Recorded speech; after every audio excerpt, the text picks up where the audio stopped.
अंत में मुझे पता चला कि मैं मर चुका हूँ। अब मेरा जीवन मसीह में परमेश्वर में छिपा है। मसीह जिसमें से होकर गया, मैं उसके साथ होकर गया। जब मैंने यीशु पर अपने उद्धारकर्ता प्रभु के रूप में विश्वास किया, मैं इस पूरी क्रिया में से होकर गया, उसके साथ में मरा, उसके साथ गाढ़ा गया और जी उठा, दाहिनी ओर जा बैठा हूँ। अब जीवन की शुरुआत कर रहा हूँ। His name is wonderful, everybody. His name is wonderful. His name is wonderful. Jesus, my Lord. He is the mighty King, Master of everything. His name is wonderful. Jesus, my Lord. He's the great shepherd, the rock of all ages. Almighty God is He. Bow down before Him.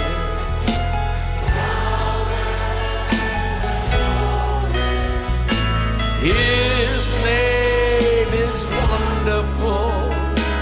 Jesus, my Lord. He's the great shepherd, the rock of all ages. Almighty God is He. Bow down before Him. Love and adore Him. His name is wonderful. Jesus, my Lord.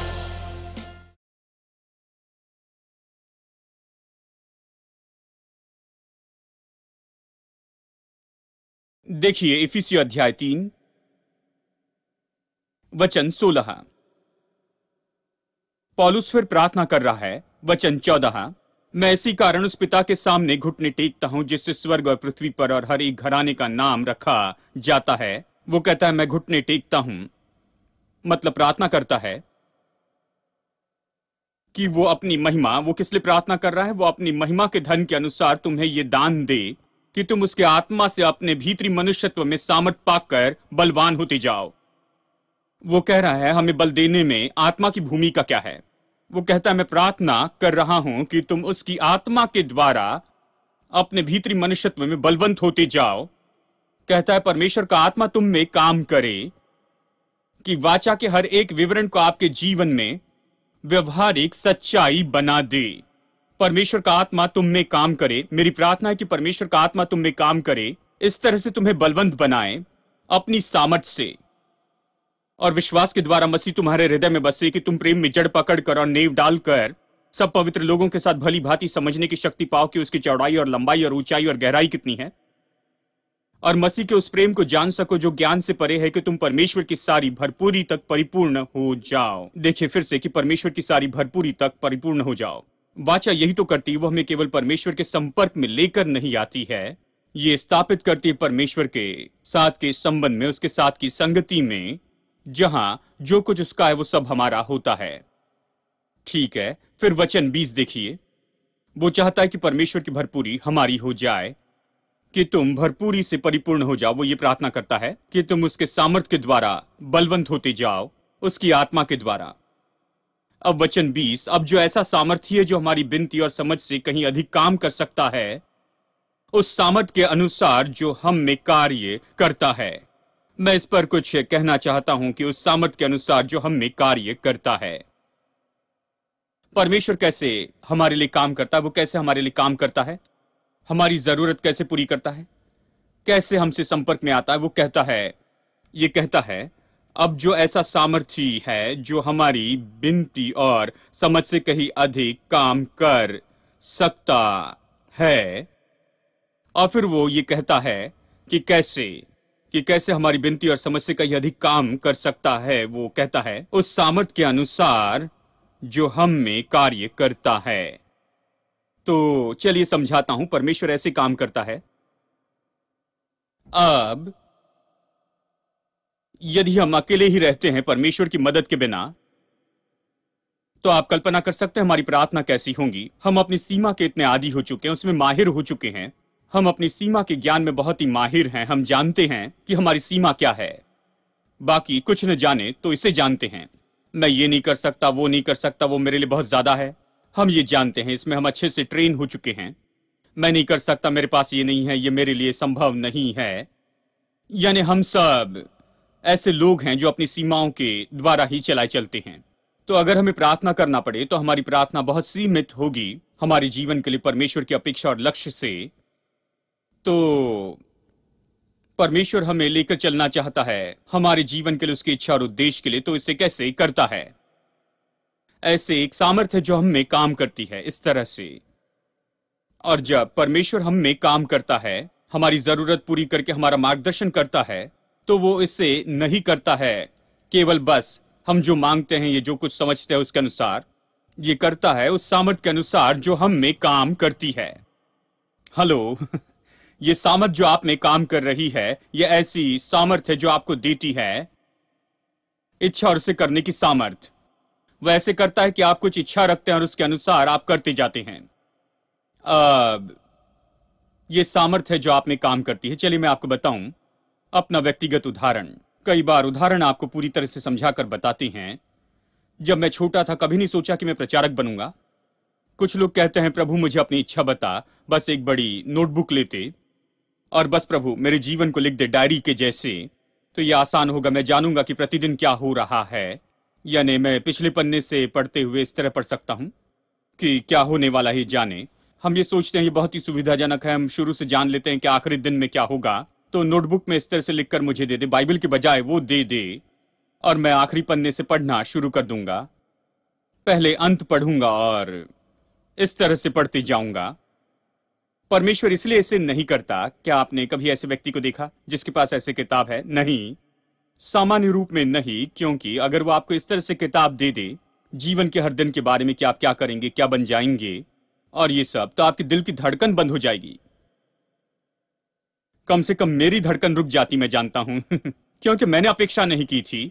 आज जो कुछ भी मेरे जीवन में हो रहा है उसके बारे में मैंने अपेक्षा नहीं की थी। और अगले 25 साल में मेरे साथ में क्या होगा, मैं इसकी कल्पना भी नहीं कर सकता हूं। ये इसी तरह से होता है। यानी एक तरह से अच्छा हुआ कि प्रभु ने मुझे नहीं दिखाया। अगर दिखा तो मैं बहुत पहले ही भाग जाता। मैंने आपको बताया कि मैंने कैसे प्रचार करना शुरू किया। मैं एक जगह पर गया, मैं दोस्त के घर में गया, गर्मियों में वहां रह रहे थे, और ये मेरे दोस्त वुमेन्स मीटिंग में मुझे लेकर गए, जानते हैं, क्योंकि हम दूसरे शहर के थे। और इन बहनों ने हमें प्रार्थना सभा में न्योता दिया। वहां पर 12 बहनें थी। हम प्रार्थना सभा के लिए वहां पर गए थे। मैं और किसी कारण के लिए वहां पर नहीं जाता, बस प्रार्थना सभा के लिए गए थे। और उस घर की मालकिन, पता नहीं कैसे उनमें अचानक ये विचार आ गया। उन्होंने मेरी ओर देखा। मैं 20 साल का था। उन्होंने मेरी ओर देखकर कहा, सैम तुम प्रचार करो।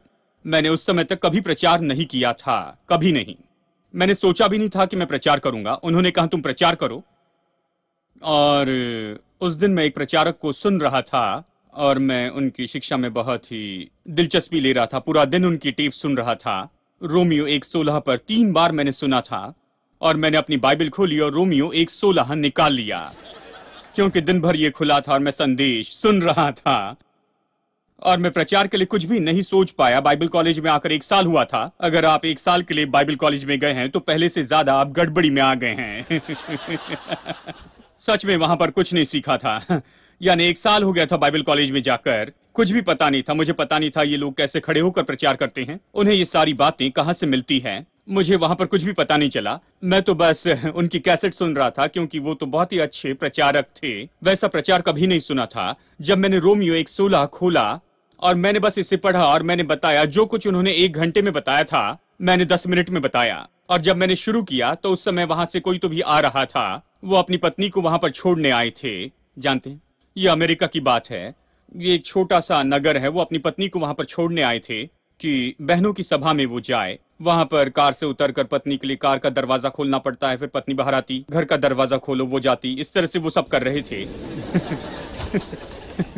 यानी तो उन्होंने अपनी पत्नी के लिए दरवाजा खोला और भीतर देखा और देखा कि एक अजीब सा भारतीय व्यक्ति, उन्होंने कभी वहां पर किसी भारतीय को नहीं देखा था, और वो भीतर आए और उन्होंने कहा कि मैं भी जाकर वहां बैठ जाता हूं, जानते हैं। और वो वहां पर भीतर आकर हमारे साथ में बैठ गए और मेरे 10 मिनट के प्रचार के बाद में उन्होंने कहा क्या आप मुझे अपना टेलीफोन नंबर देंगे, अगर मैं प्रचार के लिए बुलाऊं तो क्या आप आएंगे। मुझे पता नहीं था ये कौन है, मध्यम उम्र के थे, और कहा यदि मैं बुलाऊं तो क्या आप आएंगे, मैं जहां बुलाऊं क्या आप वहां पर आएंगे। मैंने कहा हाँ, अपना सिर हिलाया और अपना नंबर दिया, और उन गर्मियों की छुट्टी में वो मुझे प्रचार के लिए 40 अलग अलग जगह पर लेकर गए। विश्वास नहीं होगा, वहां के सबसे बड़े चर्च में, पारंपरिक चर्च में मुझे प्रचार करने लगाया।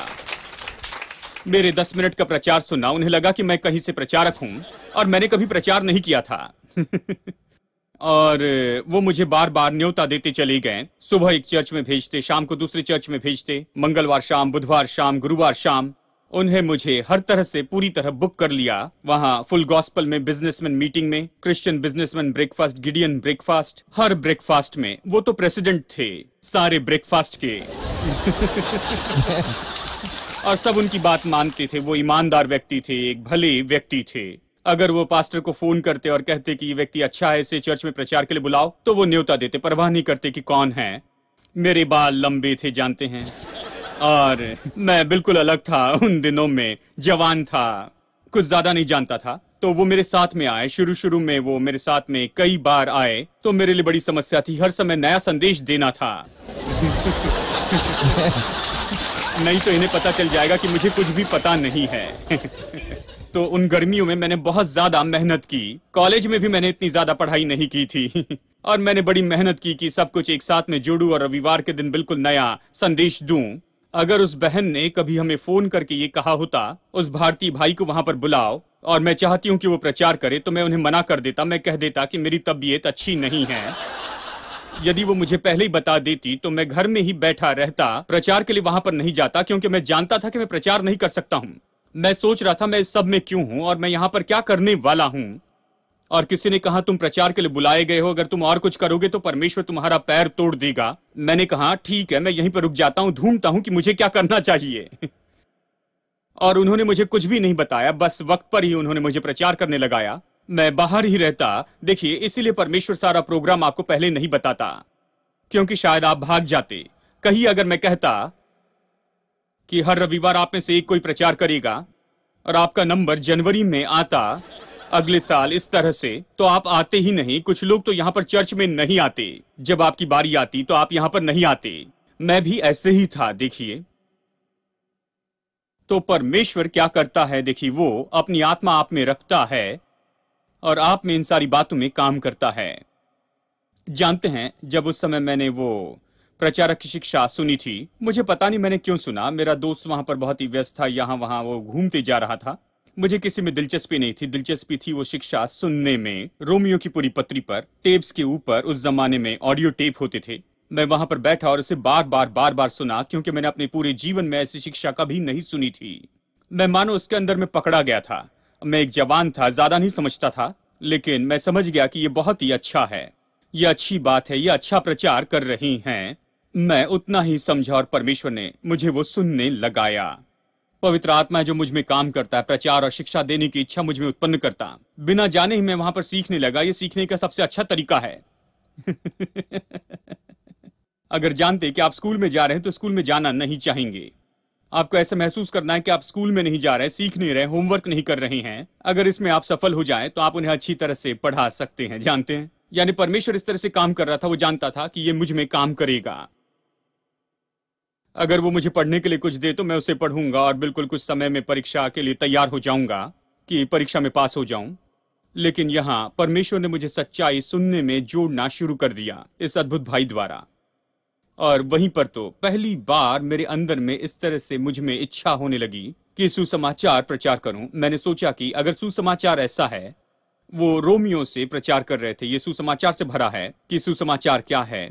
मैंने कहा अगर ये सुसमाचार है तो मैं सुसमाचार का प्रचारक बनूंगा, मैं ये सुसमाचार प्रचार करूंगा। अगर ये सुसमाचार बस यही है तो ये सच में मेरे लिए आदर की बात होगी कि मुझे सुसमाचार प्रचार के लिए बुलाया जाए। ये पहली बार था मैंने जाना कि मैं सच में कौन था और क्या करने के लिए बुलाया गया हूं। परमेश्वर ने यह मुझ में रखा, नहीं तो मैं भाग जाता अगर प्रभु कहता। और फिर उसने मेरे लिए द्वार खोले। देखिए, पहले साल बाइबल कॉलेज में बिताने के बाद में मैंने 40 जगह पर प्रचार किया। फिर मुझे प्रचार की जगह की कमी नहीं पड़ी। वो तो हर छुट्टियों में मुझे टिकट देते थे कि मैं वहां पर जाऊं और पूरी तरह से बुक करते थे कि हर जगह प्रचार करूं। और मैं वहां आखिरी दिन तक प्रचार करता और फिर कॉलेज में वापस आता। वहां मुझे हर जगह मौके मिलते गए। लेकिन बात तो यह है, देखिए परमेश्वर कैसे काम करता है। परमेश्वर पहले आप में काम करता है कि आपको उन बातों के लिए खोलते जाएं, और फिर आपकी प्रार्थना बदलती है, आपके मांगने का स्तर बदलते जाता है। और फिर यह कहता है कि परमेश्वर आपके लिए करता है सामान्य रूप में आप जो मांगते और सोचते उसके अनुसार नहीं, लेकिन उस सामर्थ के द्वारा जो आप में काम करती है। कुछ समय के बाद में मेरी प्रार्थना बिल्कुल अलग प्रार्थना हो गई। मैं परमेश्वर से कुछ और चाहने लगा। जानते हैं, मैं चाहने लगा, मैं वो मांगने लगा जो पहले कभी नहीं चाहा। मुझे वो योग्यता चाहिए थी जो मैंने पहले कभी नहीं चाही थी। मैं ये करना और वो करना चाहता था, और ऐसी सारी बातें जो मैं पहले कभी नहीं सोच रहा था, क्योंकि परमेश्वर वो सब मेरे भीतर में काम कर रहा था। और इसलिए ये कहता है कि जो कुछ भी हम सोचते या समझते हैं और जो कुछ मांगते उससे बढ़कर वो कर सकता है उस सामर्थ के अनुसार जो हम में काम करती है। क्या यह अद्भुत नहीं? मुझे अपना परमेश्वर पसंद है। आपके बारे में क्या? मुझे उसका काम करने का तरीका पसंद है। यानी जब वो काम करने लगता है तो सब काम करने लगता है। यानी ये आपके अंदर में रखता है, आपके अंदर काम करता है, और उसके कारण आप प्रार्थना करते हैं, मांगते हैं, और परमेश्वर उससे बहुत बढ़कर काम करता है, जो कि सामान्य रूप में आप जो मांग सकते हैं उससे बहुत बढ़कर। आमीन। ठीक है, अब ये पवित्र आत्मा की भूमिका है। पवित्र आत्मा हमारे अंदर में ऐसे काम करता है, और यही तो है, पवित्र आत्मा हमारी अगुवाई करता है वाचा की हर एक आशीष में। जानते, मैंने ये सब कुछ सीखा क्योंकि पवित्र आत्मा मुझे सच्चाई में लेकर आया। बहुत से लोग हैं जो इसकी परवाह भी नहीं करते हैं, इन बातों को समझने की वो परवाह भी नहीं करते हैं। परवाह नहीं करते कि इन बातों का अध्ययन करे, वो परवाह नहीं करते कि इन बातों की सराहना करे, वो परवाह नहीं करते कि इन बातों की सराहना करे। लेकिन मेरा दिल इन बातों में आनंदित होता है, मैं इसकी सराहना करता हूं, इन बातों के पीछे चलता हूं, क्योंकि परमेश्वर मेरे अंदर में काम करता है। मेरी अपेक्षाएं अलग होती हैं, मेरी इच्छाएं बिल्कुल अलग होती है, मेरी इच्छाएं अलग होती हैं, मैं जो चाहता हूं वो अलग होता है, और इस परमेश्वर ने मेरे अंदर में काम किया है। मैं सोचता था कि मैं प्रचार नहीं कर सकता, मैं ये नहीं कर सकता, इसे कैसे करूं? मैं सोचता ये कैसे प्रचार करते हैं। हमारे बाइबल कॉलेज में सबसे अच्छे प्रचारक आते, मैं बैठकर सोचता था मेरे प्रभु ये सब कैसे प्रचार कर सकते हैं। मैंने नहीं सोचा कि मैं ये कर पाऊंगा, लेकिन परमेश्वर ने मुझे दिखाया कि कैसे मैं भी इसे कर सकता हूं। मैं भी वो हो सकता हूं जो सुसमाचार का प्रचार करता है। बहुत स्पष्ट तरीके से प्रभु ने मुझे दिखाया कि ये मेरे लिए भी संभव है। अगर मुझ पर आधारित होता तो मैं ये कभी नहीं कर पाता। प्रभु इसे करता है। आमीन। ठीक है, अंत में मैं इसे कहकर संदेश पूरा करूं। आत्मा हमें मसीह के साथ में जोड़ता है, फिर हमारी अगुवाई करता है ऐसे जीवन में जहां पर वाचा की सारी आशीषें हमारे जीवन में व्यवहारिक वास्तविकता हो जाती हैं। तीसरी बात, आत्मा हमें उसके साथ में जोड़ता है एकता में, जिसे संबंध के रूप में बताया गया है, जैसे मनुष्य की देह सिर से जुड़ी है। यह इस तरह से बताया गया कि यह संबंध है जो सिर का देह के साथ में होता है। बाइबल विश्वासी और मसीह को इस तरह से बताती है। ठीक है, पहला कुरिन्थियों 12 देखते हैं। पहला कुरिन्थियों 12 वचन 13। हमने एक ही आत्मा के द्वारा एक देह होने के लिए बपतिस्मा लिया। सब ने, क्या यहूदी हो, क्या यूनानी, क्या दास हो, क्या स्वतंत्र, और हम सबको एक ही आत्मा पिलाया गया, इसलिए कि देह में एक ही अंग नहीं परंतु बहुत से हैं। वचन 27। इसी प्रकार तुम सब मिलकर मसीह की देह हो और अलग अलग उसके अंग हो। तो वो बहुत स्पष्ट है कि हम मसीह की देह हैं और खास करके अलग अलग अंग हैं। अब इसका कुछ अर्थ है, यदि वो सिर है और हम देह हैं, तो फिर जो अनुभव और जो इतिहास और वो सारी घटनाएं जिसमें से सिर होकर जाता है, ये तो बिल्कुल वही इतिहास, अनुभव और घटनाएं हैं जिसमें से देह होकर जाती है। हाँ, सिर और देह के अनुभव तो एक ही जैसे होते हैं। जो कुछ भी देह अनुभव करती है वही सारी बातें वहां पर सिर भी अनुभव करता है।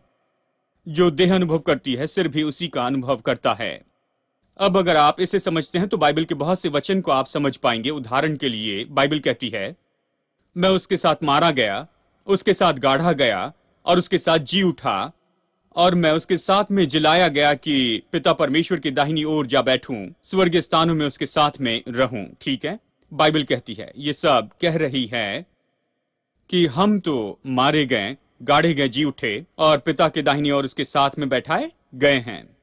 तो देखिए, ये पहले से संबंध में जोड़ता है उसका अनुभव हमारे अनुभव के साथ। ये नहीं कहता कि वो मरा, वो गाढ़ा गया और वो जी उठा और वो पिता के दाहिनी ओर जाकर बैठा। वो कहता है कि मैं मरा, मैं गाढ़ा गया, मैं जी उठा और मसीह में मैं उसके साथ बैठा हूं स्वर्गीय स्थानों में। और बाइबल इस तरह से सिखाती है। देखिए, कुलुस्सी अध्याय 3 वचन 1 से 3 इस तरह से कहता है, यदि तुम मसीह के साथ में जिलाए गए हो, यानी देखिए ये वचन 1 है। पौलुस ऐसे शुरू करता है, यदि तुम मसीह के साथ में जिलाए गए हो, यानी उसके लिए तो मसीह के साथ में जी उठना तो एक सच्चाई की बात है। और वो कहता है, यदि तुम मसीह के साथ जिलाए गए, मतलब वो मानता है कि हम मसीह के साथ मारे गए, गाड़े गए, जी उठे। जब तुम मसीह के साथ जिलाए गए हो तो स्वर्गीय बातों की खोज में रहो, जहां मसीह परमेश्वर की दाहिनी ओर बैठा है। वो कहता है, तुम मारे गए, गाड़े गए, जी उठे, तो फिर तुम यहाँ पर ऐसे क्यों जी रहे हो? तुम तो वहां पर ऊपर में स्वर्गीय स्थानों में उसके साथ बैठाए गए हो, पिता के दाहिनी ओर जा बैठे हो। तो फिर तुम यहाँ पर पृथ्वी के नीचे की बातों को मत सोचो, तुम बस सोचते जाओ ऊपर की वो सारी बातों पर। तुम ऐसे व्यक्ति जैसे सोचो जो पिता परमेश्वर के दाहिनी ओर जा बैठा है। वो कहता है, पृथ्वी के व्यक्ति के जैसे मत सोचो, आत्मिक व्यक्ति के जैसे सोचते जाओ, क्योंकि तुम पिता के दाहिनी ओर जाकर बैठे हो, क्योंकि तुम मर चुके हो। वचन फिर से पढ़ते हैं, जब तुम मसीह के साथ जिलाए गए तो स्वर्गीय वस्तुओं की खोज में रहो, जहां मसीह परमेश्वर के दाहिनी ओर बैठा है। क्योंकि तुम तो मर गए और तुम्हारा जीवन मसीह के साथ परमेश्वर में छिपा हुआ है। देखिए, पौलुस के लिए ये सारी बातें बस केवल सच्चाई है। वो कहता है, ये तो उसके लिए सामान्य बात है। कहता है, तुम मारे गए, गाड़े गए, जी उठे, दाहिनी ओर जा बैठे हो, तो पृथ्वी के मनुष्य जैसे क्यों सोच रहे हो? तुम तो आत्मिक व्यक्ति हो, तुम सारे अधिकार और सामर्थ के साथ में बैठे हो, मसीह के साथ वहां बैठे हो। खुद के बारे में इस तरह से सोचो, वो कहता है। तो बाइबल कहती है मसीह के अनुभव के बारे में, वो हमारा अनुभव है। क्यों? क्योंकि वो तो सिर है और हम देह हैं, यानी जिसमें से वो होकर गया, मैं गया हूं। बाइबल इसी तरह से कहती है। अब ये बहुत सी गड़बड़ी दूर कर देता है। बहुत से लोगों को यहीं पर तो बड़ी समस्या होती है। बहुत से लोग अभी भी मरने की कोशिश कर रहे हैं।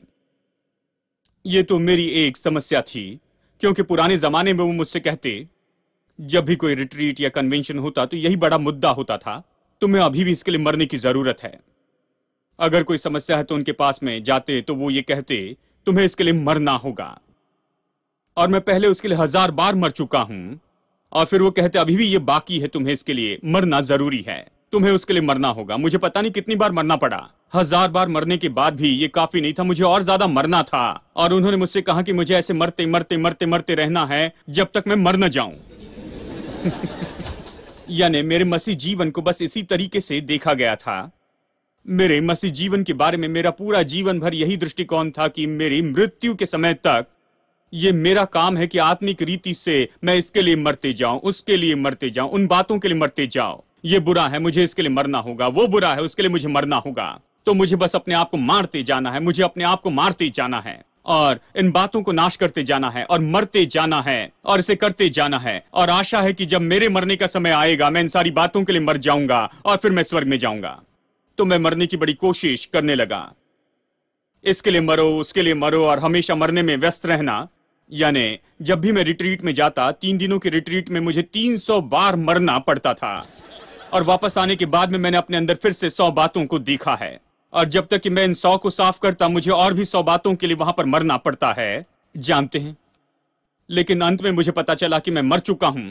अब मेरा जीवन मसीह में परमेश्वर में छिपा है। मसीह जिसमें से होकर गया, मैं उसके साथ होकर गया। जब मैंने यीशु पर अपने उद्धारकर्ता प्रभु के रूप में विश्वास किया, मैं इस पूरी क्रिया में से होकर गया, उसके साथ में मरा, उसके साथ गाढ़ा गया और जी उठा, दाहिनी ओर जा बैठा हूं। अब जीवन की शुरुआत कर रहा हूं।